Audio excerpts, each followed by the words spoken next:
I mean, obviously I always enjoyed the artistic side of it, the figuring out of things, solving problems. You know, architecture is whether you become an architect, actually the education of an architect is a great one, because you're taught from day one to be a problem solver and to identify the problems and come up with the solutions. And that's why our career is so enjoyable, because it's always changing, but you're always trying to solve problems. And there's an infinite number of problems when it comes to putting together buildings that are, you know, that are also tied to people and how they use them. And so you can find so many layers of satisfaction and all that. It's keeps you going.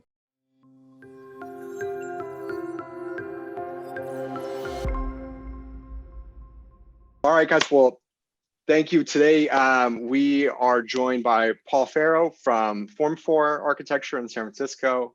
Thank you so much, Paul, for taking the time with us today. If you don't mind, we'll just jump right in. And Yeah. Can you tell us just a little bit about yourself, your background, and your firm? Sure. Like I said, you said I'm Paul Ferro. I'm actually the current CEO of Form4 Architecture in San Francisco. We're a firm of just a little bit under 40 people. We started in 1998. I was one of the co-founders with 3 other partners. Prior to that, while I was at college early on, I was actually hired by one of my future business partners, Bob Giannini, who actually recently retired just last month. But I was hired at like 19 years old to build models in an architecture firm at DES Architects down in Redwood City. Spent a few years there, and actually while I was at Berkeley, I worked there all through school. So I was quite fortunate actually to be working in a firm while going to school in architecture. I think that benefited me 1,000-fold beyond what the other students were doing. I would, you know, anybody that's going to school in architecture, try to get a job in a firm during the summers or during the school year, doing anything just to see how it all really works. I learned quite a bit. In fact, I remember when I was going to school and working at the same time and having real deadlines at work versus the deadlines that were in school. I learned to be quite fast and efficient at getting things done, because I kind of saw what it really took in the real world. And sometimes my professors would actually get on my case about finishing design exercises a little bit too fast, you know, not spending enough time on it. But in the real world of architecture, you have to be fast and efficient, and you know, meet those deadlines and deliverables that clients are demanding. Especially in our field, where we work with a lot of commercial tech clients like Google and Facebook and all those guys who are very demanding about, you know, meeting the schedules, and they need to get in for business reasons and all that. So anyway, from there, my partner Bob was asked to become another partner at another firm, DGA, and so he and I went there along with one other person for a year. And during that year, we discovered that we wanted to start our own firm. So we spent some time planning, and in December of '98, we started with just the 4 of us, and then gradually, you know, hired a few people. And we had 2 projects that kicked us off. We had a 5-story office building in Santa Clara and a 90,000-foot athletic club down in San Diego. And those were the 2 projects that got us going. And we kept those clients for we still have them today. So it's been great. And that's actually been the secret of our success is repeat work with clients, you know, and very, very little of our work is having to go out there and find new clients. A lot of times it's the repeat clients or the referrals that keep us going. So Awesome. Yeah, that's a huge hot button topic right now with COVID and, you know, the economy and things like that, is business development, right? And that's something that you have to be good at, right? If you're going to start a firm, you know, obviously you need to be an amazing designer and you need to have all those skills. But you know, the business side of architecture, I'm sure you could talk all day about that. Yeah, I mean, it's a huge part of what I do. My main focus, especially as CEO now, is, you know, managing the company, not just worrying about the architecture, but also just how our people are doing and how we're performing as a company. That's been my big focus the last few years, and still continues to be. And especially as we've grown, we were averaging 20 people usually for most of our history, and it was in the last 2 or 3 years that we really started hiring like crazy, and are still hiring. And the business side of architecture is not something that's talked about at all in school. You know, when you go to school, it's the fun part. It's learning to be an architect as a designer and learn those skills, which are very necessary, of course. But it's the business side is a side you don't really get to see until you actually get into a firm and see what it takes. And it's not for everybody either. It's like plenty of our architects are just focused on architecture, and it's great. And in my position, I have to sort of balance that between trying to still be a good architect and then trying to be a good business person and satisfy my clients and, you know, and find new work. So right. I love it's everybody needs to remember it's a service job. It's, you know, you have clients that are paying, you know, and you know, you need to sort of give them what they're asking for and not try to, you know, force on them some design agenda that you may have. So you need to remember that. John and I were talking about that a little bit this morning, and that's so important, because it's one thing. I mean, obviously you want to love what you're doing, right? Sure. Yeah. But you're not necessarily, you're not the end consumer, you're not the end user of this. And yeah. You know, he talked a little bit about this, you know, it's a collaboration of working with somebody, but also taking their dream and bringing it up a notch, right? And being able to kind of, I mean, almost in a way, like kind of save them from themselves. Because if you ask me what I wanted, I could tell you what I wanted. If you just went out and reproduce that, it's like, well, there's hundreds, if not thousands of people that could just reproduce, you know, I tell you what I want, this is it. So exactly. It's kind of, that's the fine line, right? Yes. Can you tell me a little bit about why you wanted to become an architect, and maybe if there's a specific moment? I'm finding almost everybody has a memory they can point back to and say, that was the moment I knew, or I seriously considered. Yeah, it's an interesting question that I've been asked before. And whenever somebody asks me, I think back to maybe I was in the 5th grade and I would be in my room on my own without anybody asking. I would be drawing floor plans and, you know, designing houses, let's say, you know, just on my own. It's like, you know, why was I doing that? I have no idea why. You know, it just started early. But I didn't decide that I was going to be an architect at that moment. Like, you know, as a kid, it wasn't actually until I got to college that I really made the decision. In fact, I went to college undeclared without a major, you know, and so it was about a little over a year after being in college that I started, you know, was looking at all the classes, and I decided to take an architecture class and took one. And it was always in the back of my mind as a possibility. During high school, I had taken a drafting class and always enjoyed drawing and was always, you know, quite good at drawing and painting and all that kind of stuff. So I was always drawn to that. But it was in college where after going through, looking at all the classes that were available, you know, trying the sciences and all the other different stuff, and I just made the decision. So I ended up leaving the college that I started out with because I didn't have an undergraduate program. And then I had to transfer to the school that I ended up at. Yeah. So yeah, I can't say, I mean, obviously I always enjoyed the artistic side of it, the figuring out of things, solving problems. You know, architecture is whether you become an architect, actually the education of an architect is a great one, because you're taught from day one to be a problem solver and to identify the problems and come up with the solutions. And that's why our career is so enjoyable, because it's always changing, but you're always trying to solve problems. And there's an infinite number of problems when it comes to putting together buildings that are, you know, that are also tied to people and how they use them. And so you can find so many layers of satisfaction and all that. It's keeps you going. Right.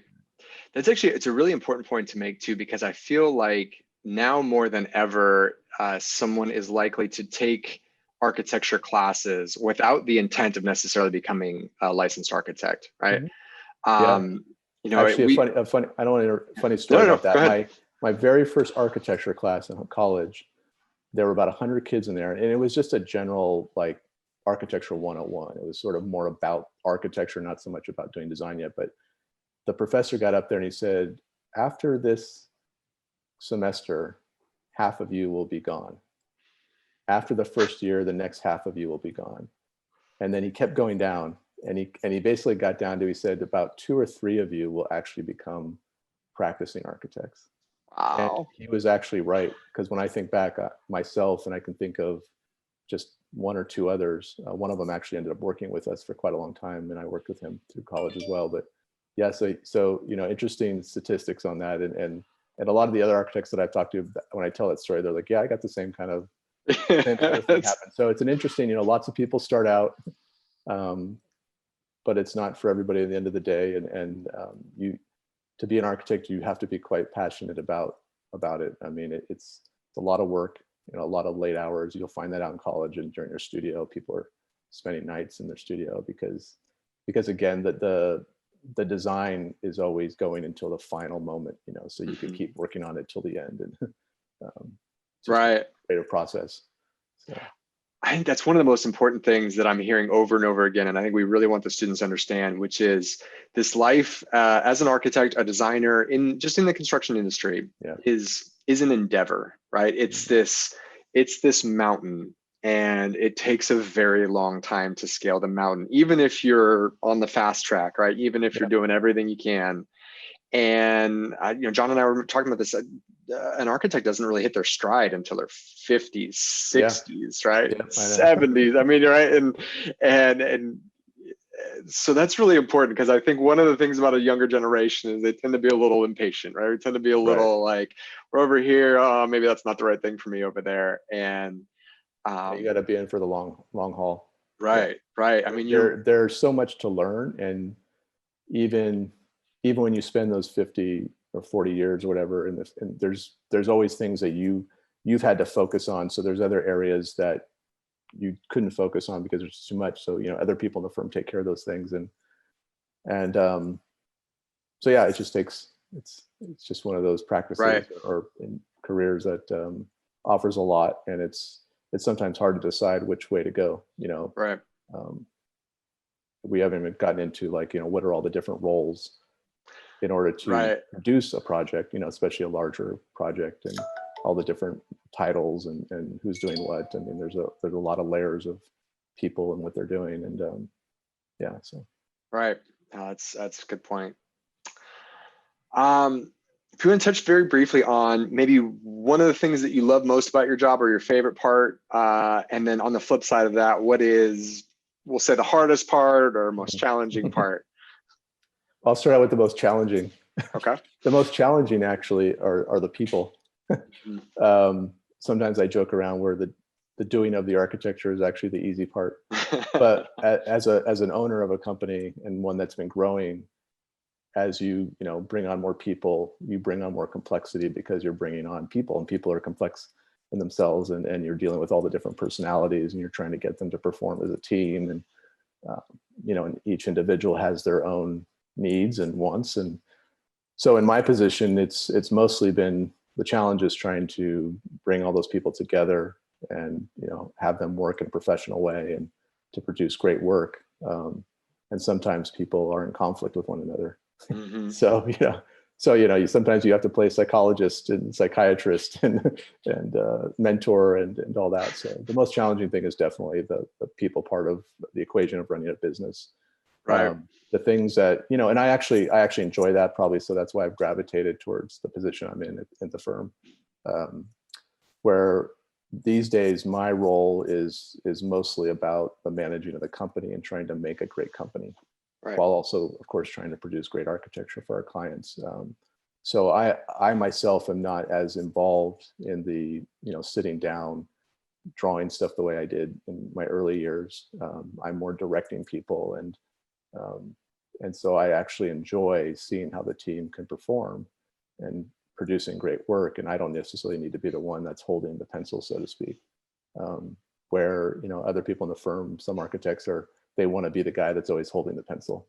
So they focus on that, and that's their thing. And I've sort of done it all. In my early years, I was more on the design side of architecture, and then I learned how to put together buildings and did construction drawings and all that, and then got into project management and client relations, and then here I am today. I was the CFO for quite a few years before my partner Bob retired, and once he retired, this year I became the CEO. So for me these days, it's more about the business of architecture than it is about the early days. But it's fine. I enjoy it. I enjoy all aspects of it.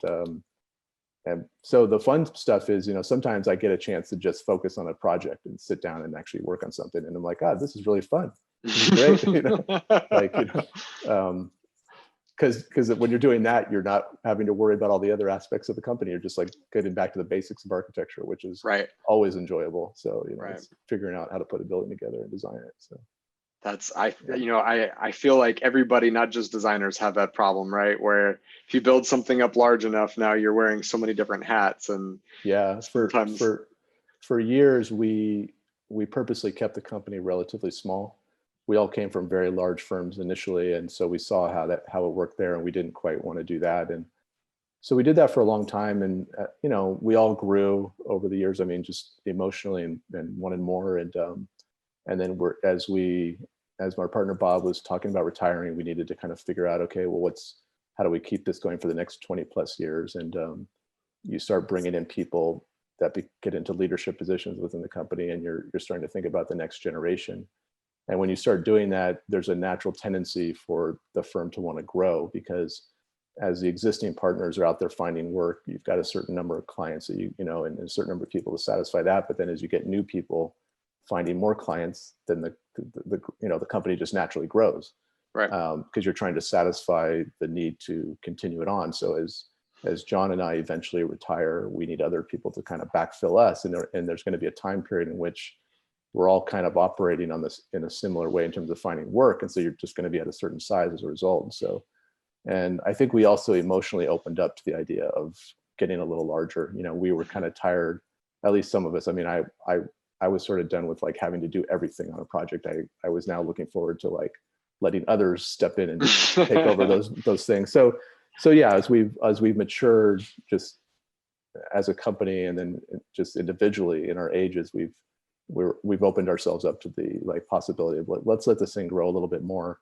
We're not set on like getting to a certain number, like, oh, we got to be 100 people or 200 Right. or whatever. Not like that. It's just more organic, and Right. just letting it naturally happen, and still trying to keep our pulse on what we're doing as far as what the firm's producing. That's the hardest part, is maintaining the quality that got us going and help build our reputation. Is how do you keep that going with more people that you now have to build a culture around that.